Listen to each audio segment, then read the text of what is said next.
Ya. Pusat 3. Fawailul lil musallin. Okey.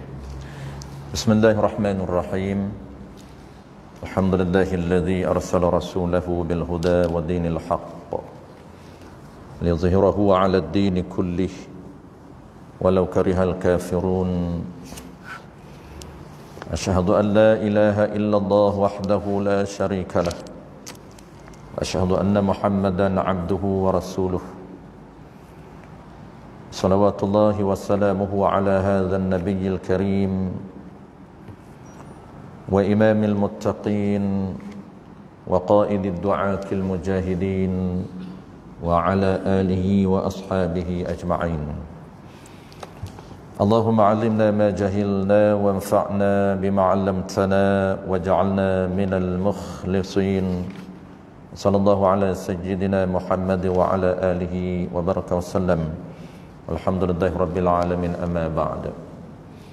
Terlebih dahulu marilah sama-sama kita menyatakan setinggi-tinggi kesyukuran kehadrat Allah Subhanahu wa taala kerana dengan limpah kurniaannya sekali lagi kita diberi kesempatan, masa dan peluang oleh Allah Subhanahu wa taala untuk kita menyambung pengajian kitab kita tuan-puan, kitab Niat Sembahyang.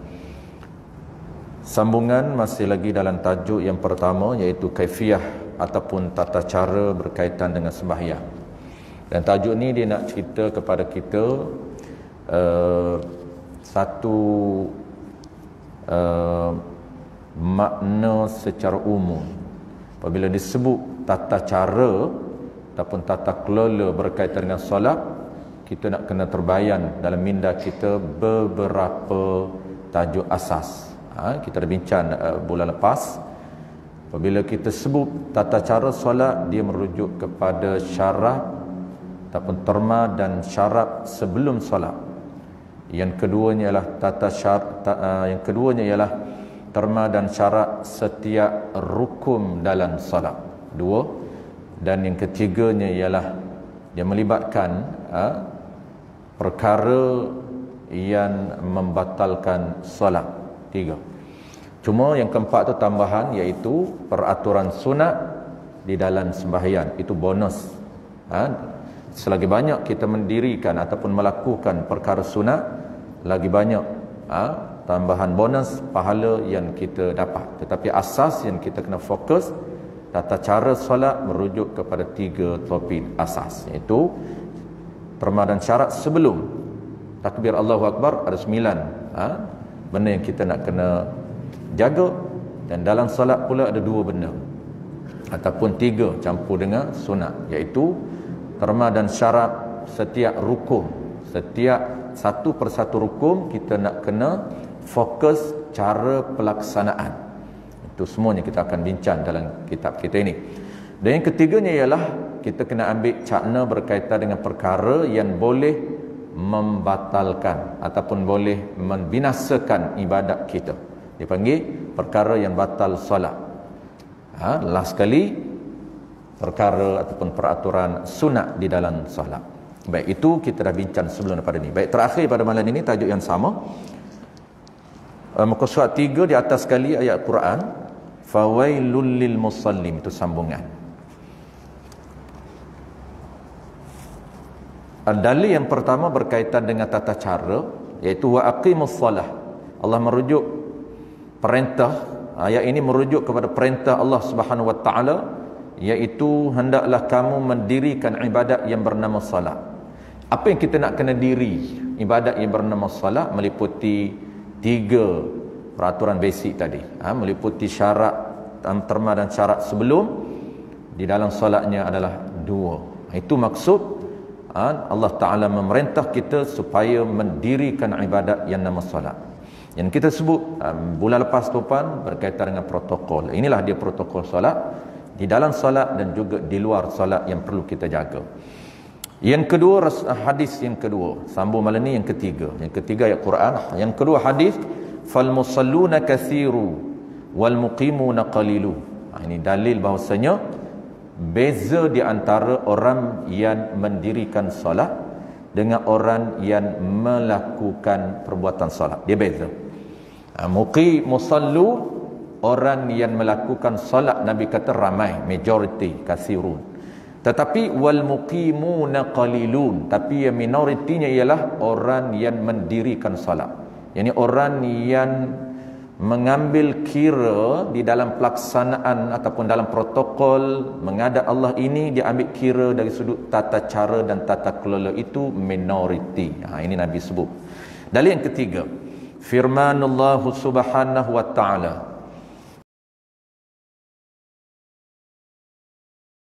fawailul lil musallin, surah Al-Ma'un, alladzina hum an salatihim sahun, maka kecelakaan besar bagi orang-orang yang mendiri, orang-orang yang sembahyang, musallin, iaitu mereka yang berkeadaan lalai daripada menyempurnakan sembahyangnya. Celaka ini ada setengah ulama kata neraka wil. Allah akan humban ke dalam neraka yang bernama wil orang yang sembahyang. Tetapi sembahyang yang keadaan macam mana? Keadaan lalai daripada menyempurnakan sembahyang. Lalai di sini bukan maksud tidak ada khusyuk. Walaupun kita biasa dengar pentafsiran yang mengatakan lalai di sini tak khusyuk. Orang yang tak khusyuk kalau sembahyangnya mengikuti tata cara solat yang sebenar, ikut piayawan syarat sah, maka Allah terima. Dia panggil Allah terima tu dengan makna bahasa kita dipanggil bahasa kita dipanggil terima, bahasa syarak dipanggil sah.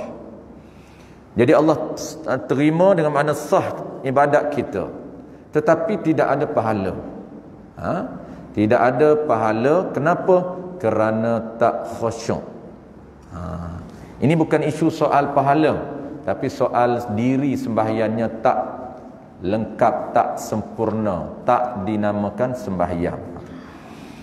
Di antara ialah kelalaian. Jadi lalai di sini ada beberapa pentafsiran.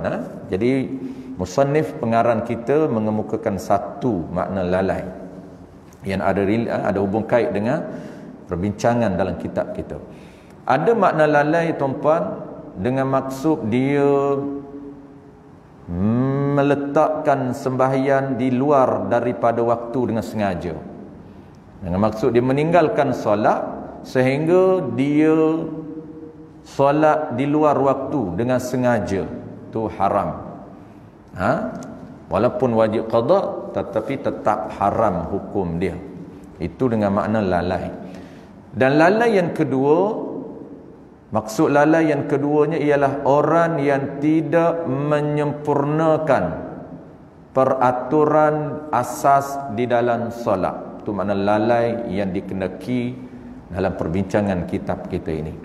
Dia solat bukan makna lalai dia tak solat, tetapi solat dia itu dia tak ambil berat berkaitan dengan protokol yang asas.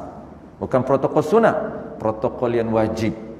Sama ada syarat sah sebelum takbir ataupun dipanggil syarat sah pelaksanaan rukun.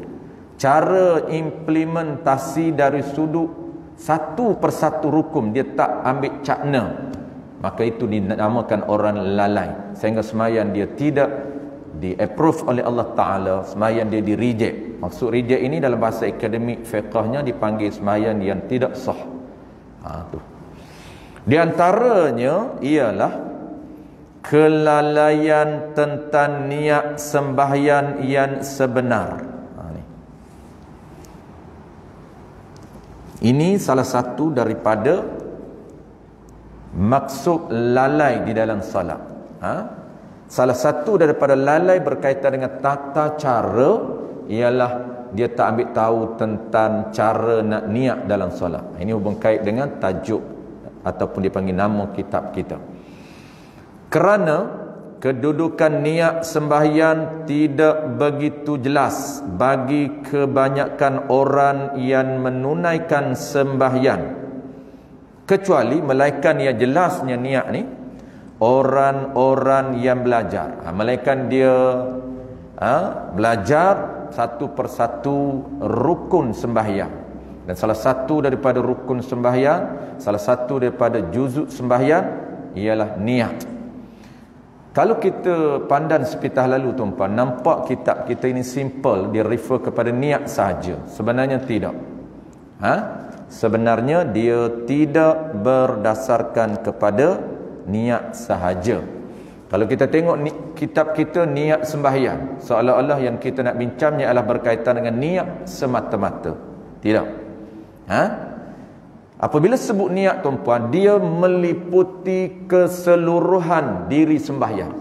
Kalau kita kenal dan belajar berkaitan dengan niat. Sebab itulah orang yang tak tahu, tak kenal sembahyang, tak sah dia niat. Al-ilmu bil manwi, itu syarat dia. Syarat sah segala ibadat ada dua. Itu syarat asas. Pertamanya, al-ilmu bil manwi. Dia tahu apa yang dia niat. Maksud apa? Dia tahu tata cara dan tata kelola berkaitan ibadat yang dia niat dalam hati dia. Kalau kita niat sembahyang, tuan-puan, kita tahu berkaitan dengan sembahyang. Sebab dalam hati kita ini nak tergambar diri solat, bukan tergambar nama. Apabila orang tak kenal sembahyang, tuan-puan, apabila dia sebut aku solat, aku sembahyang fardu zuhur, bela dalam minda dia, tak akan nampak apa dia diri sembahyang. Usalli fardal isya arba'a raka'atin adaan lillahi ta'ala. Hati dia follow apa yang dia ucap. Apa yang dia follow? Aku sembahyang. Bibir ni tuan-puan, dia tak boleh connect dengan minda dia. Sebab apabila bibir kata aku sembahyang, di minda dia tak tergambar pun apa dia solat. Sedangkan hati kita ni nak kena terlintah niat. Niat terlintah niat. Niat tu terlintah lah. Nak kena terlintah diri sembahyang. Nak kena ingat diri, maksud terlintah tu ingat. Nak kena bayangkan diri sembahyang. Maksud kita sedang bincang berkaitan dengan diri sembahyang. Kita dah sebut bulan lepas. Nak tahu diri dia, komplitkan komponen dia ataupun juzuk dia 13. Kena bagi nampak di minda kita diri dia. Cara nampak dia berbeza. Ada orang nampak semua 13. Ada orang nampak part-part tertentu sahaja. Sebab dia baru nak kenal. Dia tak, walaupun dah solat lama, tapi dari sudut orang panggil penhayatannya tak masih lagi belum mesra dengan solat. Maksudnya sebut sembahyang, di minda dia masih tak berapa jelas keseluruhan diri sembahyang. Tak nampak pak-pak, tak nampak rukunnya, rukuknya, iktidalnya, sujudnya, tahiyatnya, fatihahnya, apa nama ini, salamnya, takbirnya. Itu diri dia. Tak kena nampak beberapa bahagian. Sama ada nampak itu keseluruhan serentak ataupun nampak bahagian juzuk-juzuk tertentu saja. Asalkan tergambar di minda dia diri sembahyang, barulah orang panggil orang yang kenal sembahyang. Sebutlah apa dia yang kita kenal, terus nampak tuan-puan. Sebut rumah kita, nampak tergambar rumah kita. Sebut kenderaan kita, nampak tergambar kereta kita. Walaupun 10 biji kereta kita, sebut satu-satu dia tergambar di minda. Sebab kita kenal, kita tahu. Sebutlah lembu ke tuan-puan, nampak di minda. Harimau nampak di minda. Keldai nampak di minda. Unta nampak di minda. Sebut binatang yang tak pernah tengok, dia tak nampak. Nama biasa dengar. Nama biasa dengar. Dah, tuan-puan, orang yang tak pernah tengok dah gambar lah. Jangan duk kira tengok dia gambar. Kalau sebut dab, dia nampak biawak. Dab dengan biawak lain. Biawak itu di Malaysia. Dab ini dia berada di padang pasir. Tak boleh terbayang, dia kata. Yang saya tahu apabila sebut dhab, nampak biawak kita, bukan biawak di padang pasir. Sebab apa? Sebab dia kenal nama. Dia tahu khasiat dhab. Duk beli minyak dhab. Beli susu dhab. Beli kopi dhab. Macam-macam tuan-puan, sekarang ini lahirnya produk di pasaran. Kopi dhab. Saya sebut saja. Rupanya kata saya minum. Oh, dia kata ustaz minum dhab. Saya sebut sahaja. Sebab saya kawan saya dulu, dia pergi Mekah, dia buat balik dhab yang hidup. Payah nak balik dhab dulu tuan-tuan, immigration tak lepas. Tapi adalah dia punya prosedur dia apa? Boleh buat balik dhab yang hidup. Masukkan dalam beg. Bukan seluduk. Yang secara legal lah, bukan illegal. Kita nampak, kita tebak, kita kenal dhab. Kita sebut dhab, nampak di minda. Bukan biawak padang pasir. Bukan biawak di sini, dia lain. Lain dengan biawak. Cuma seakan-akan saja. Seiras-iras saja. Sebab apa kita nampak di minda? Kita kenal. Nama tu tuan-puan, dengan diri dia seiring. Sebut nama, terus di minda diri nampak. Tetapi kalau benda itu kita tak faham, kita tak kenal, tak study, tak ambil tahu, sebut solat, dia tak tergambar di minda. Solat apa dia? Hanyalah dia nampak nama. Solat maghrib, solat isyak, solat subuh. Orang kata berapa rakaat? 4. Dia nampak 4 rakaat saja. Sedangkan diri solat bukan 4 rakaat. Rakaat tu sebahagian daripada diri dia. Dia ada 13 juzuk. Kena nampak, kena tahu, kenal 13 diri. 13 juzuk itu. Walaupun cara kita nak bayan, dia tak akan tergambar ke semua 13. Kerana kita tak berapa nak betul-betul kenal. Tetapi para ulama, orang soleh dan wali Allah, mereka tergambar kesemuanya diri solat. Mereka nampak satu persatu, bermula dengan takbir sampailah salam. Ke serentak mereka sebut aku sembahyang. Bukan mereka nampak sembahyang zuhur sahaja, tapi mereka nampak diri sembahyang dalam minda dia. Itulah dia. Apabila kita sebut niat, dia merujuk kepada keseluruhan diri.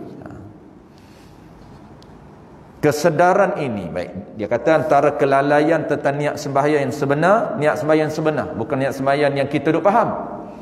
Kerana kedudukan niat sembahyang tidak begitu jelas bagi kebanyakan orang yang menunaikan sembahyang, kecuali yang jelasnya orang-orang yang belajar.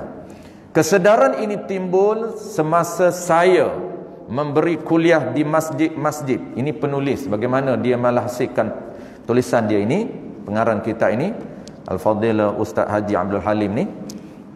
Boleh timbulnya, boleh dapat orang panggil rangsangan untuk dia menulis kitab niat sembahyang ini. Kesedaran ini timbul semasa saya memberi kuliah di masjid-masjid, surau-surau dan pejabat-pejabat kerajaan dan juga swasta. Di antara orang panggil apa tuan-puan, tuan guru kita ni antara jemputan ataupun antara penuh kuliah dia, sama ada di masjid, surau, pejabat kerajaan dan juga swasta, dan juga dia merupakan panelis di RTM di dalam slot kitab turas. Waktu tu tuan-puan ada slot di RTM mengajar kitab turas. Dia antara panel. Setelah ditanya kepada jemaah yang mengikuti kuliah tersebut, bagaimana anda niat sembahyang? Nak tahu jemaah ni faham tak berkaitan dengan niat sembahyang. Sebab nak tergambar ni, nak niat ni usalli fardha ni, kena usalli fardha sahaja aku sembahyang. Apa yang kita tergambar pada sembahyang itu? Contohnya sembahyang zuhur. Kebanyakan mereka berkata sebelum sembahyang kita menyebut usalli fardal zuhri arba'a raka'atin ada lillahi ta'ala Allahu akbar. Itulah dia antara jawapan. Yang pertamanya jawapan, jemaah ada yang jawab, ada kata niat itu sebelum kita takbir, kita lafazlah usalli fardal zuhri arba'a raka'atin ada'an lillahi ta'ala. Itu niat. Semasa menyebut Allahu akbar, dalam hati kita pun berkata, dia follow.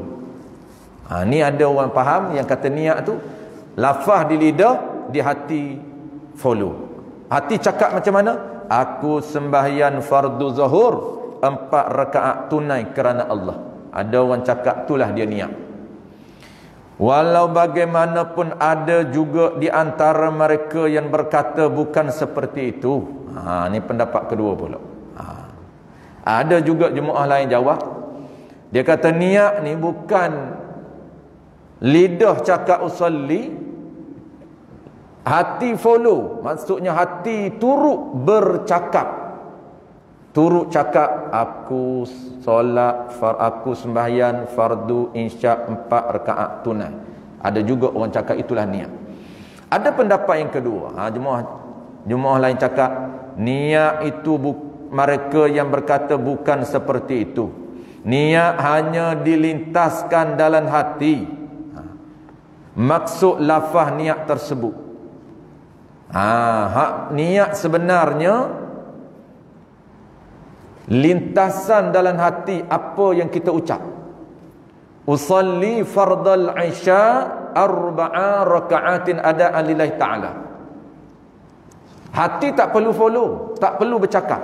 Hanya hati ini sedar, hati ini ingat, hati ini terlintas. Tu panggil teringat, terlintas. Apa yang dia nak terlintas? Benda yang diucap. Kalau dia kata aku sembahyang fardu zuhur, maka hati dia terlintas aku solat.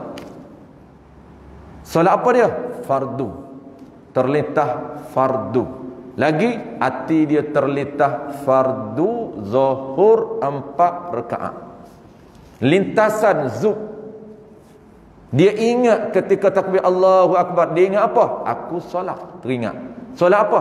Solat fardu. Fardu apa? Fardu zuhur. Tu. Adapun yang dibaca dalam hati itu adalah percakapan hati ataupun hadisun nafsi yang diterjemah dari lafaz niat di dalam bahasa Arab. Ada jemaah cakap, ni pendapat yang kedua. Kita tengok nanti buat kesimpulan hak mana betul. Di antara jawapan jemaah yang dinakalkan oleh penulis kita ini pengalaman dia mengajar, lalu dia nakalkan dalam penulisan dia. Ni jemaah yang kedua jawab. Dia kata bukan usalli fardha mulut cakap, kemudian hati duk cukup turut bercakap. Kata jemaah ni bukan begitu niat. Niat ni dia terlintas saja. Hak yang duk bercakap dan hati itu orang panggil apa dia? Orang panggil hadisun nafsi, percakapan hati. Bisikan hati. Yang diterjemah dari lafaz niat dalam bahasa Arab. Niat tidak perlu berkata-kata. Bisikan hati itu dia panggil percakapan hati. Itu bukan niat. Itu bisikan hati ataupun perkataan hati. Dan niatnya, niat hanya lintasan hati sahaja.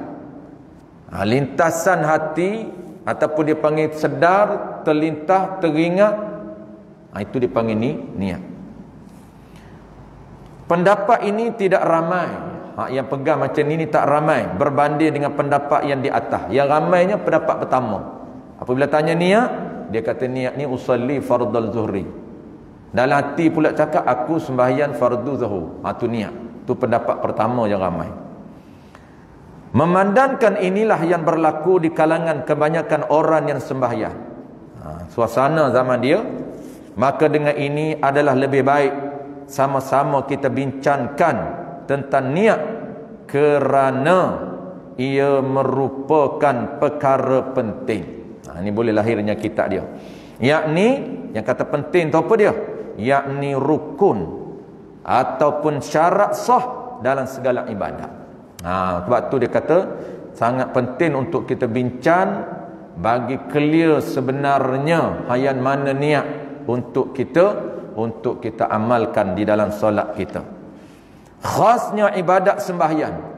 Sangat penting ibadat sembahyang ni. Terutamanya ibadat sembahyang sangat penting untuk kita belajar biar kita tahu yang mana niat.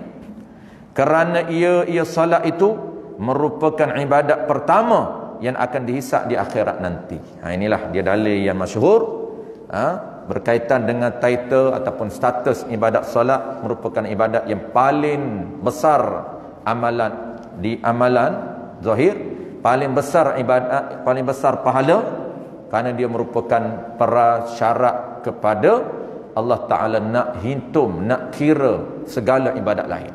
Kalau ibadat solat itu baik, menyebabkan Allah akan hitung dan kira juga ibadat lain. Tetapi kalaulah solat di awal lagi di-reject oleh Allah Ta'ala, menyebabkan segala ibadat lain walaupun baik juga di-reject oleh Allah Subhanahu Wa Ta'ala.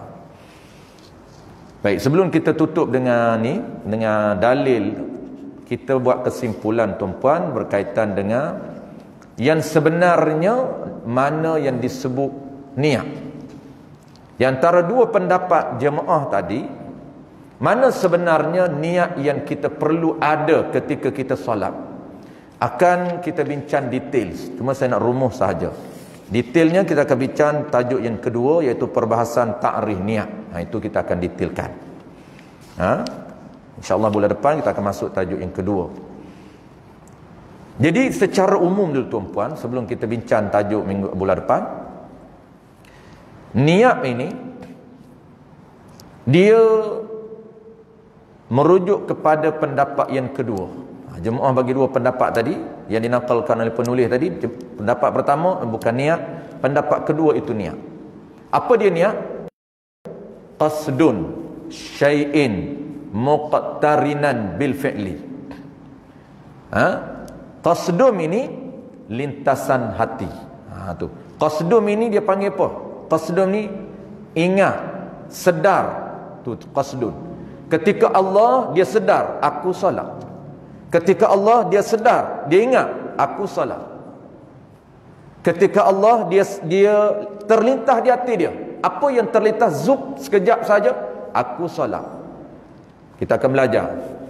Dia solat wajib, dia ada 3 item dalam niat tu wajib. Kalau tak cukup 3 item, tak sah niat dia. Ni dia panggil juzuk niat. Kalau solat wajib, dia kena ada 3 juzuk niat. Bahasa kita dia panggil 3 item. 3 yang wajib, 3 yang sunat. 6 semua. Kalau nak markah full mark, kena lengkap komplit 6. 3 dapat markah wajib, 3 lagi dapat bonus, markah sunat. Jadi rugilah kalau kita tinggalkan sunat. Cuma kalau kita tak tahu, bahaya. Dia ingatkan yang sunat tu wajib, dia takbir lain. Mana yang wajib tuan-puan? 3. Baik, kita tahu dulu poin yang pertama, biar faham dulu niat. Qasdun syai'in, lintas hati. Syai'in, apa yang dia terlintas? Syai' itu sesuatu, benda.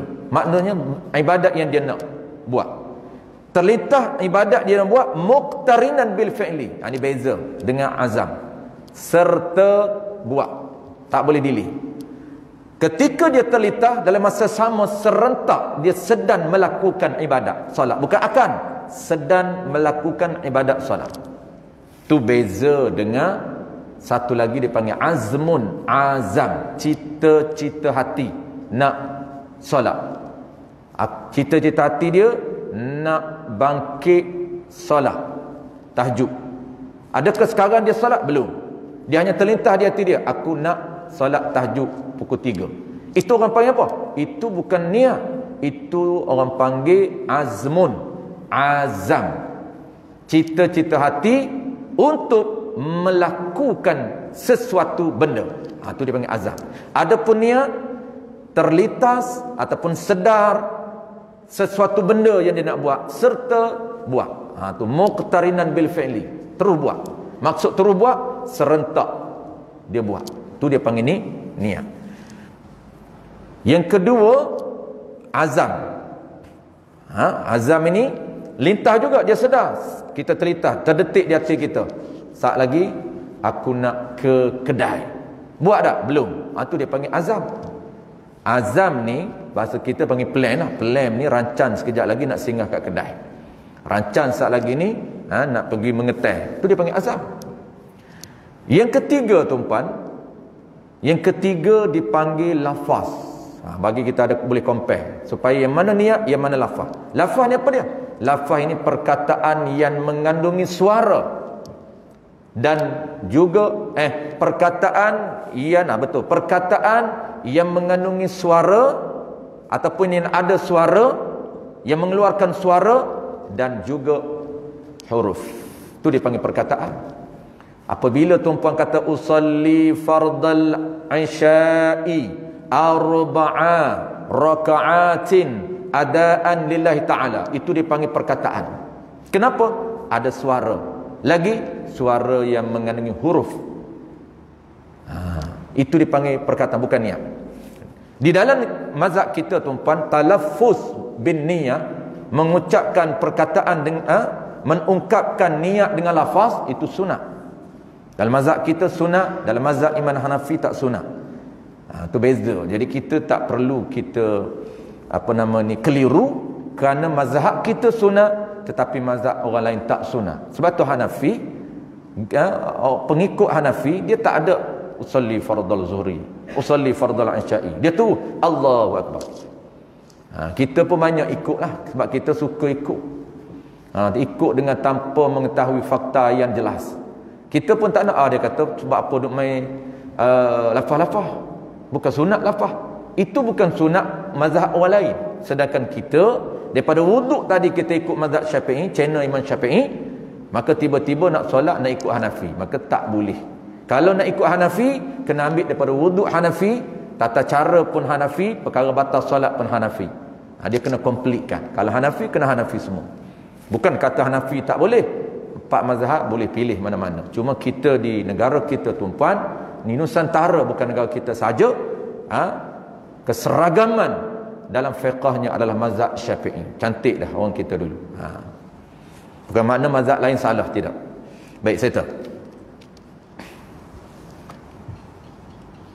Ada satu lagi terlupa. Dia 4 semua. Satu lagi tuan-puan, dipanggil perkataan hati. Ini kita kena beza. Ada 4 tu di mana sebenarnya 3 lagi bukan niat. Apa dia bisikan hati? Hati turut bercakap apa yang diucapkan oleh lidah. Contoh, lidah cakap usalli fardal zuhri 4 rakaatin adaan lillahi ta'ala. Maka dia faham. Apabila dia faham, hati dia turut membisikkan apa yang lidah cakap. Hati membisikkan aku sembahyang fardu zuhur 4 rakaat mengikut iman tunai kerana Allah bar. Sebab tu dia panjang Pak. Allahu akbar. Kenapa panjang bar? Dia nak matching dulu. Sahaja aku sembahyang fardu insya 4 rakaat tunai kerana Allah bar. Sebenarnya bukan niat, tetapi itu bisikan hati. Niat tak perlu membisik, tak perlu berkata-kata hati. Hanya ingat dan sedar ataupun terlintas saja. Aku solat. Solat apa? Fardu. Fardu apa? Zuhur. Saya tahu mana? Cuma jangan susah hati. Lepas tu ada orang tanya, Ustaz, saya ni memang daripada dulu lagi saya bercakap hati rupanya. Daripada sekolah dulu lagi saya belajar, cikgu, ustazah ataupun ustaz kata hafal niat. Ustaz ni dia suruh hafal niat. Mana niat boleh hafal? Yang hafal bukan niat. Yang hafal itu lafaz, niat. Niat dia tidak ada suara, tak boleh dihafal. Dia tidak ada suara niat. Kalau suara itu dipanggil perkataan. Cuma mudah-mudah bahasa mudah ustaz dia cakap masa sekolah rendah dulu, hafal niat. Dia nak suruh hafalnya lafaz niat. Lafaz niat maksud apa? Ungkapan kepada isi hati. Kenapa? Kerana niat tidak ada siapa pun tahu. Isi hati kita tidak ada siapa tahu melainkan kita ungkap dengan lidah kita, ungkap dengan bahasa. Tu dia panggil lafaz ini ungkapan kepada niat. Kalau kita ungkap niat kita dalam hati ini berbunyi aku sembahyang fardu insya 4 rakaat. Cuma jawab tuan-puan, kalaulah orang membisikkan di hati, juga kata ulama boleh dikira niat, cuma bukan niat. Sebab apa? Sebab biasanya kalau dia sebut di hati dia tak lalai, dia tak tersasul. Memang dia ingat. Cuma dia tak cekap lagi. Hak mana niat, hak mana perkataan. Apabila dia sebut tu aku sembahyang tu, dia ingat tak? Dia ingat lah. Maka ingat itu sebenarnya ni niat. Baik, settle. Last sekali tuan-puan, sebelum kita ulang sekali lagi bulan depan, sembahyang wajib dia kena ada 3 niat. juzuk. 3 yang wajib, 3 yang sunat. Jadi tuan-tuan gabungkan 6 item ini untuk menghasilkan bayaran pahala yang komplit. Mana yang wajib? Usalli. Yang kedua fardu. Yang ketiga isya. 3. Yang sunat arba'a raka'atin adaan lillahi ta'ala. 3. Makmumam tu dia panggil apa tuan-tuan? Itu tambahan. Kalau nak jadi makmum, tu wajib sebut makmum. Dia panggil ta'yin nafsi. Kalau jadi makmum dia kena 4. Kalau dia nak jadi imam, maksudnya kalau dia nak, bukan wajib, dia nak pahala lebih, dia niat imamam, jadi 4 lah. Sunatnya tuan-tuan 3. Arba'a raka'atin, sunat 4 rakaat. Tak sebut pun sah. Kerana tidak ada sembahyang isyak yang 5, tak perlu sebut 4. Cuma sunat sebut 4. Contoh tuan-tuan, contoh. Kita tak apa cekak lagi. Allahu Akbar. Aku sembahyang isyak. Bar. Dia lepas bar tidak dikira. Kadang-kadang lepas bar pun dia niat lagi. Lepas bar masih telitah lagi 4 rakaat tunai kerana Allah. Dah lepas bar dah tidak diambil kira. Kerana syariat ataupun tata cara niat, dia ada tempat dia. Di mana nak niat? Dalam takbir. Apa maksud dalam takbir? Selepas A, sebelum Ra. Allahu Akbar. Disitulah kita mesti letakkan niat. Selepas A, sebelum Ra. Jangan sebelum A kita dah niat komplit. Itu bukan mazhab Imam Syafi'i. Itu mazhab lain. Sebab itu tuan-puan biasa kita dengar mazhab Hanafi, niat di rumah lagi. Bahaya. Ada orang ambil pahaman Hanafi, dia ajar jemaah. Jemaah ni pening mah. Jemaah kita ni majoriti tuan-puan memang mazhab Syafi'i. Dia tak apa-apa pakar mazhab lain. Kalau kita nak ubah, perlukan pendetilan yang jelas. Perlu jelas ini mazhab Hanafi. Tak boleh kita just sebut secara umum tanpa menyatakan ini identiti mazhab Hanafi, channel Hanafi. Hanafi ambil kunci kereta, dia niat nak pergi ke surau, nak solat, datang Allahu Akbar, niat di rumah, sah. Itu pun kita pun nak buat. Dia kata mudah semaya ni, mudah lah ikut orang lain. Dia kata duk susah lah ustaz tu ajar bab niat lah, azam lah, bisikan hati lah, patu lafaz 4, tak larat nak ingat 4. Dia kata niat ni tak perlu bincang-bincang sampai panjang lebar 4 tu, ambil kunci kereta niat dah. Oh, mudah tuan-tuan. Jenis ni orang nak mengaji ni, jenis mudah.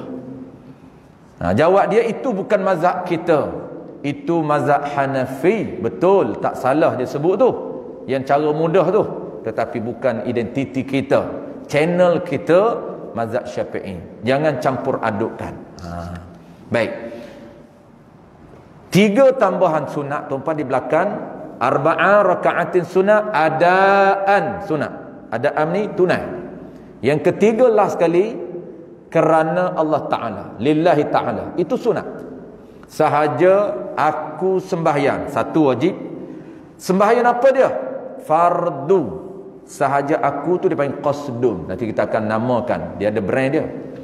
Brand dia tu bulan depan. Juzuk 3 ni ada nama dia. Yang wajib ni tuan-puan, 3 wajib usalli, dia panggil qasdun. Fardu wajib. Fardu ni terlintah fardu wajib. Apa dia? Dipanggil ta'arrud nama dia. Tapi tak ingat qasdun ta'arrud tak apa. Ingat aku sembahyang. Sembahyang apa dia? Fardu. Dan yang ketiganya kena ta'ayyun ataupun ta'yim, tu brand dia. Ta'yum ataupun ta'yim ni dipanggil menyatakan dalam niat nama sembahyang. Zuhur kena nyata, aku sembahyang fardu zuhur.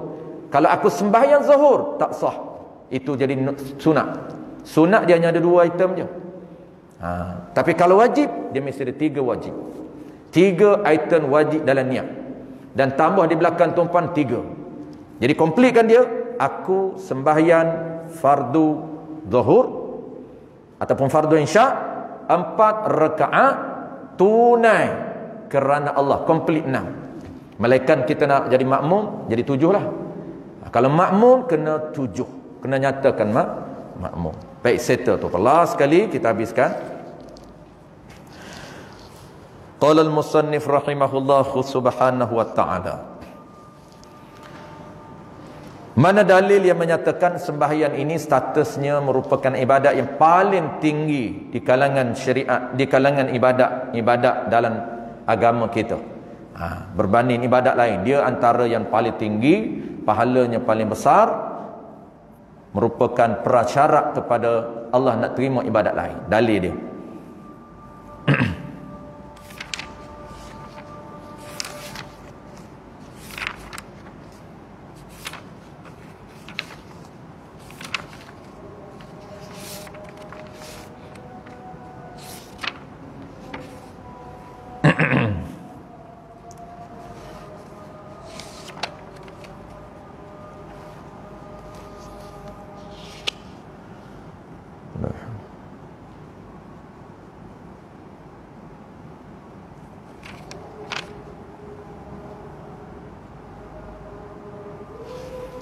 Oleh kerana jelas azan dia tumpang, kita sunat jawab lah.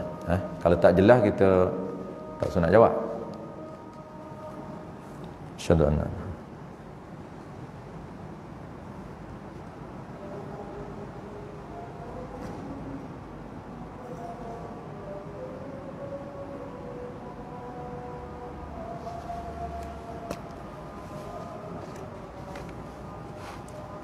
Asyhadu anna Muhammadar Rasulullah.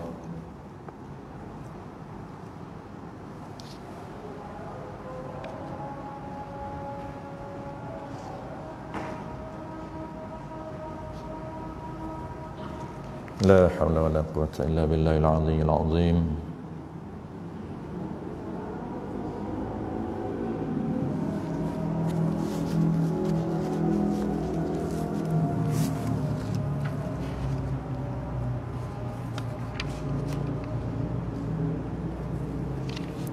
لا حول ولا قوة.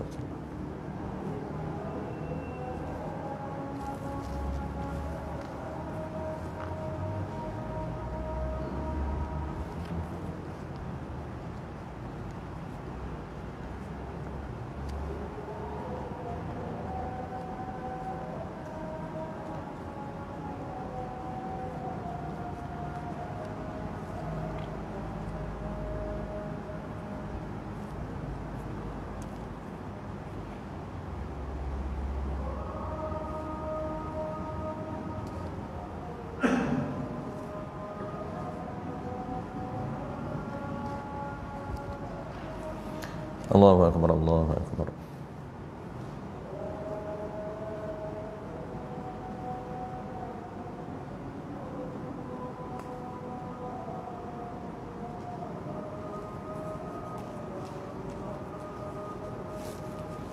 اللهم رب هذه الدعوة التامة والصلاة القائمة بسيدنا محمد الوسيلة والفضيلة شرف الدرجة العالية الرفيع وبعث في مقام المحمول الذي وعدت إنك لا تخلف الميعاد. Baik, sama sekali lagi tuan-tuan. Hadis yang menyatakan bahawa nak sembahyang merupakan prasyarat kepada ibadat. Prasyarat kepada Allah nak kira ibadat lain. Awwalu ma yuhasabu bihi al-'abdu yawmal qiyamati salatahu fa in kanat atamha kutibat lahu tammah wa in lam yakun atamha.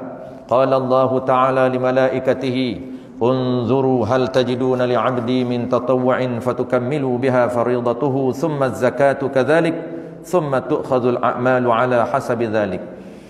Ibadat yang pertama ini, pertama ibadat yang akan dihisap terhadap seseorang hamba itu di akhirat nanti ialah sembahyang. Sembahyang sangat penting. Sebab itulah tuan-puan, para ulama kita ni dia sangat-sangat menhayati dan sangat berpegang dan beramal dengan hadis ini, sehingga mereka meletakkan title ataupun standard sembahyang ini ibadat yang paling tinggi. Dalilnya para ulama kita dia menjadikan modul sembahyang ini untuk diulang sehingga mereka wafat. Kalau kita tengok trend di institusi pengajian pondok tuan-tuan, tuan guru ini dia akan ulang modul asas dan juga tinggi berkaitan dengan solat sampailah dia mati. Kenapa? Kerana besarnya nilai sembahyang itu. Ni. Kalaulah sembahyang itu tak besar tu apa, dia tidak akan ulang sampai mati. Walaupun kitab itu dibaca, tapi diulang sehinggalah dia meninggal dunia. Dengan matinya dia, kadang-kadang tuan-puan sampai 30 kali dia khatam kitab yang sama.